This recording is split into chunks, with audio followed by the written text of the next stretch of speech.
할렐루야.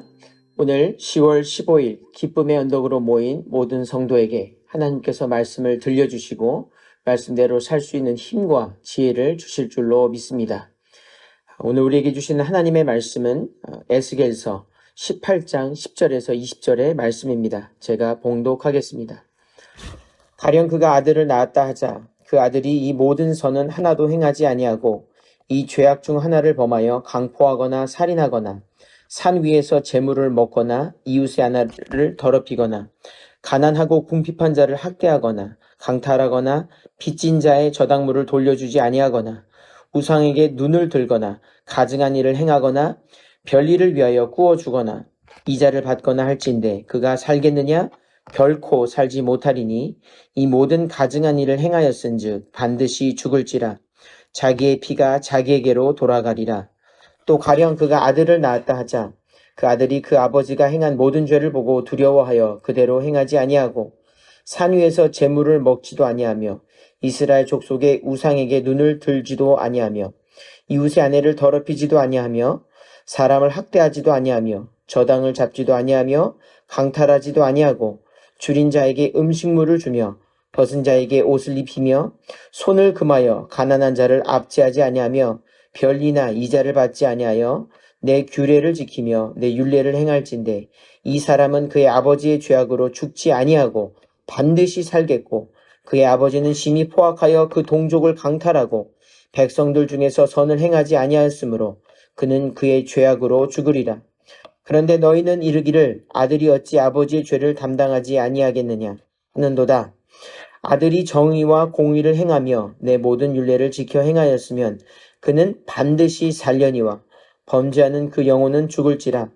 아들은 아버지의 죄악을 담당하지 아니할 것이요 아버지는 아들의 죄악을 담당하지 아니하리니 의인의 공의도 자기에게로 돌아가고 악인의 악도 자기에게로 돌아가리라. 아멘. 다 같이 기도하시겠습니다. 하나님, 오늘도 에스겔을 통하여 주시는 주님의 말씀을 듣습니다. 말씀을 듣고 우리 마음밭에 새겨서 30배, 60배, 100배의 결실을 맺어 하나님께 영광이 되고 땅에는 주의 백성들에게 평안과 기쁨과 생명을 전하는 저희들 될 수 있도록 도와주옵소서. 감사하며 우리 주 예수 그리스도 이름으로 간절히 기도하였습니다. 아멘. 오늘의 본문을 말씀 가지고 한 사람이 살면이라는 제목으로 하나님의 말씀 전하겠습니다. 이 본문은 하나님이 이스라엘 백성의 죄를 다스리는 방식에 대해서 말씀하시는 부분입니다. 그 중에서 이제 선대에 대한 의 혹은 죄, 이것이 다음 세대, 후대에 전가되지 않을 것임을 말씀하시는 것을 볼 수가 있습니다. 20절을 다시 한번 읽겠습니다. 범죄하는 그 영혼은 죽을지라. 아들은 아버지의 죄악을 담당하지 아니할 것이요 아버지는 아들의 죄악을 담당하지 아니하리니 의인의 공의도 자기에게로 돌아가고 악인의 악도 자기에게로 돌아가리라. 아멘. 이 말씀을 보니까 흔히 말하는 연대 책임, 연좌제가 없다고 하는 것을 볼 수가 있습니다. 한 사람의 죄가 다른 사람에게 전가되지 않고 자기에게서 머물러 해결되는 그런 도식을 말하고 있지요. 자기가 한 일의 결과는 오롯이 자기 몫이라는 것입니다. 이건 사실은 기독교 세계관의 근본이기도 합니다. 우리나라에 오랫동안 뿌리 내렸던 무속신앙은 연대 책임을 강조합니다. 그래서 무조건 조상 탓, 아버지, 어머니, 대대로 내려오는 죄가 있다고 해서 그런 것들로 올가매는 것을 볼 수가 있지요. 무당을 찾아가고 그렇게 굿을 보게 되면 다 씻김굿, 이렇게 다 죄 씻음, 남의 죄를 내 죄처럼 여기게 해서 그걸로 인하여 돈을 내고 여러 가지 하지 말아야 될 일을 하게 하는 것을 볼 수가 있습니다. 남을 탓하게 하는 것, 악습을 만들어내는 것이지요. 중세 시대에도 그랬습니다. 우리나라만 그런 것이 아니라 유럽의 중세 시대 때는 카톨릭에서도 면죄부를 판매했지요. 이것은 사실은 내 돈으로 남의 죄를 씻어주는 것, 사실은 죄의 전가성을 얘기하는 겁니다. 그럴 수 없다는 거죠. 의의 전가도, 죄의 전가도 되지 않는데도 불구하고 그렇게 행하는 세태를 볼 수가 있습니다. 그러나 하늘나라 세계관은 모든 것을 개인의 자유와 선택, 바로 책임의 놓음으로써 하나님의 공평하심을 드러내고 있습니다. 25절을 제가 읽겠습니다. 너희는 이르기를 주의 길이 공평치 않다 하는도다. 이스라엘 족속아 들을지어다.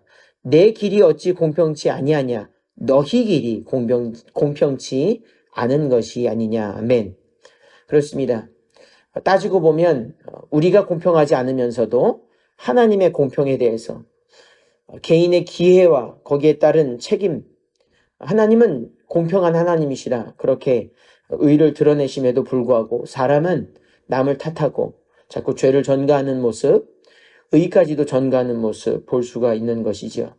그러지 말라는 것입니다. 여러분 살펴보면 천국에 있는 사람 보게 되면 천국에서 옆 사람 때문에 천국에 앉아있는 경우는 없지 않겠습니까? 지옥도 마찬가지입니다. 다 자기가 선택한 것이지. 자기가 하나님 앞에서 잘못 선택하고 혹은 하나님을 선택하든지 그 둘 중에 하나인 것이지요. 오직 나와 하나님의 관계만으로 이 모든 것이 결정된다고 하는 것을 오늘 이 시간 기억하시기를 바랍니다. 근데 이렇게 말씀하시는 이유가 뭔가 살펴보면 이렇습니다.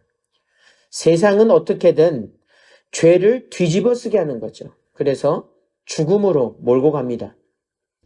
자꾸 전가시키려고 하고. 그러나 하나님은 그렇지 않지요.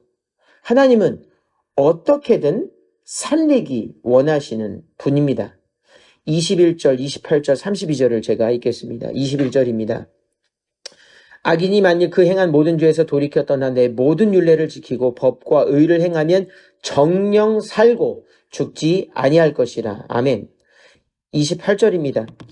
만일 의인이 그 의를 떠나 죄악을 행하고 인하여 죽으면 그 행한 죄악으로 인하여 죽는 것이요. 그가 스스로 헤아리고 그 행한 모든 죄악에서 돌이켜 떠났으면 정령 살고 죽지 아니하리라. 아멘. 32절도 읽겠습니다. 나 주 여호와가 말하노라. 죽는 자의 죽는 것은 내가 기뻐하지 아니하노니 너희는 스스로 돌이키고 살지니라. 아멘입니다. 이 말씀 주실 때는 하나님은 나는 너희를 살리기 원하기 때문에 이런 말씀 주시는 거예요. 죽음으로 가지 말라고, 내가 살릴 수 있다고, 나는 너희가 살기를 원한다고, 죄에서 돌이켜 살기를 원하니 나는 남의 죄에 묻지 않고 너와 나의 관계이니 너 나에게 돌이켜서 돌아오라고 하는 말씀, 너 살 수 있다고 하는 말씀 주시려고 이 긴 말씀을 하고 계신 것 볼 수 있습니다. 사랑하는 성도 여러분, 살리시는 하나님을 찬양하게 되기를 주의 이름으로 축복합니다. 생명의 하나님, 살리시고 세상은 죽이려고 하고 얽매려고 하지만 구렁텅이에 빠뜨리려고 하지만 하나님은 어떻게 해서든지 우리에게 축복해 주시고 나도 살고 남도 살리게 하시려고 이 말씀 주십니다. 그런데 이 말씀에 더 큰 은혜가 숨어 있지요. 산 사람, 생명 받은 사람, 이 생명이라고 하는 것은 혼자 사는 법이 없습니다. 생명은 자기 혼자 사는 법이 없고 한 사람이 살면 그런 경험을 하면 남을 반드시 살리고 싶어 하죠. 여러분 믿으십니까? 하나님 살리신 그 한 사람은 절대로 자기 혼자 사는 법이 없고 남도 반드시 살리게 되어 있습니다. 이것이 바로 하나님의 살리는 영의 원리입니다. 하나님 살려주신 이 한 사람이 더 많은 사람을 살리는 이 막을 수 없고 아름답고 찬란한 선한 능력의 원리가 성경에 있습니다. 하나님이 창조하신 이 인간은 사실은 60조 개의 세포로 되어 있다고 합니다. 그런데 사실 이 세포는 하나의 세포에서 비롯됐다고 해요. 단 하나의 수정된 이 난세포에서 다른 세포들이 다 비롯된 것입니다.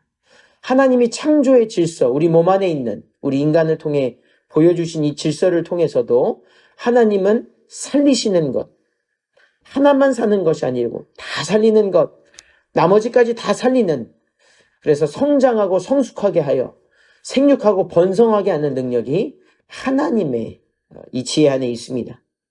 살아있는 생명이 그러므로 또 다른 생명을 낳지 않는 법이 없으며 이 같은 생명의 원리는 하나님이 살리시는 분이라고 하는 이 하나님의 본성에 기인합니다. 사랑하는 성도 여러분, 오늘 여러분을 살리시는 하나님을 찬양하시고 또 산 여러분이 남도 살리는 축복, 그런 권세 우리에게 있음을 자각하고 이 살리는 영, 성령의 영, 이 생명의 영을 오늘부터 마음껏 전하기를 주님의 이름으로 축복합니다. 여러분, 모세를 한번 살펴봅니다.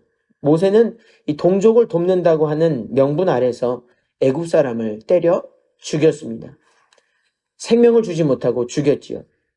내가 한 일이 선인 줄 알았는데 악이었습니다. 정의 구현이라고 했던 그 일이 악으로 밝혀지고 칭찬 대신 비난을 받고 끝내 바로에게 쫓기는 신세가 되었습니다. 출애굽기 2장 14절에서 15절입니다. 동족들이 말합니다. 그가 이르되 누가 너를 우리를 다스리는 자와 재판관으로 삼았느냐? 네가 애굽 사람을 죽인 것처럼 나도 죽이려느냐? 모세가 두려워하여 이르되 일이 탈로 되었도다. 15절입니다. 바로가 이 일을 듣고 모세를 죽이고자 하여 찾는지라 모세가 바로의 낯을 피하여 미디안 땅에 머물며 하루는 우물 곁에 앉았더라. 아멘. 그렇습니다. 그는 40년 동안 이제 어둠 속으로 들어갑니다. 의라고 생각했던 것, 내 딴에는 잘한다고 생각했던 것, 그러나 그것이 다 어둠 가운데 드러나니, 뒷가운데 드러나니 어둠 속으로 숨지어 40년 광야 동안에 많은 기록이 없지만서도 감히 생각건대 살아도 산 게 아니었을 겁니다. 하루아침에 애굽 왕궁에서 아무도 모르는 광야에 살게 됐죠.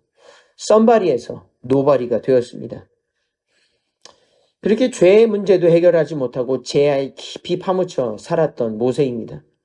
그러나 그런 그를 하나님은 가시떨기 나무에서 만나 주셨습니다. 마른 나무, 광야 한복판에 있는 그 나무, 그리고 그 위에 임한 타지 않는 불, 나무를 태우지는 않는 그 불, 강력한 그 체험, 죽음의 그 상황에서 타오르는, 꺼지지 않는 그 불은 바로 생명 그 자체입니다. 그러나 그는 하나님의 생명력에 대해서 여러 차례 의심하게 되어지지요. 출애굽기 3장 11절 13절입니다. 모세가 하나님께 아뢰되 내가 누구이기에 바로에게 가며 이스라엘 자손을 애굽에서 인도하여 내리이까? 자신의 어두움, 과거가 생각났겠지요. 13절 모세가 하나님께 아뢰되 내가 이스라엘 자손에게 가서 이르기를 너희의 조상의 하나님이 나를 너희에게 보내셨다 하면 그들이 내게 묻기를 그의 이름이 무엇이냐 하리니 내가 무엇이라고 그들에게 말하리이까? 그는 빛으로 나오기를 주저합니다. 신뢰하지 못해요. 출애굽기 4장으로 넘어가도 계속 같은 반응입니다. 모세가 대답하여 이르되 그러나 그들이 나를 믿지 아니하며 내 말을 듣지 아니하고 이르기를 여호와께서 내게 나타나지 아니하셨다 하리이다.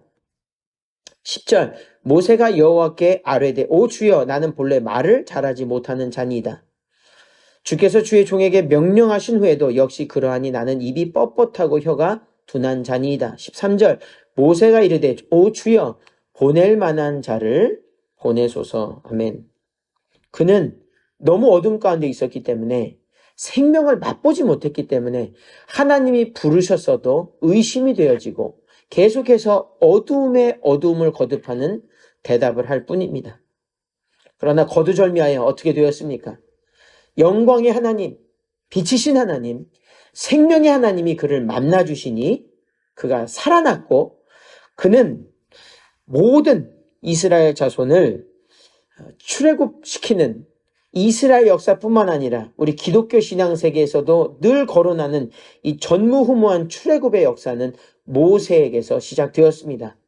가장 어둡고 가장 버려졌고 가장 의심스럽고 불순종의 상태에서 빛이시고 살리시는 하나님을 만났더니 하나님께서 그렇게 만드셨습니다. 할렐루야. 여러분, 한 사람 아무리 어둡고 세상이 버렸고 우리의 삶 아니겠습니까? 외롭고 어둠 가운데 살지라도 하나님의 영에 붙들리면 살리시는 하나님만 만나게 되면 오늘 여러분 살 수 있습니다. 그리고 여러분뿐만 아니라 애굽에서 이스라엘 수백만 명의 백성을 구원한 모세처럼 오늘 여러분 통하여 나라와 민족이 복음으로 구원받을 줄로 믿습니다.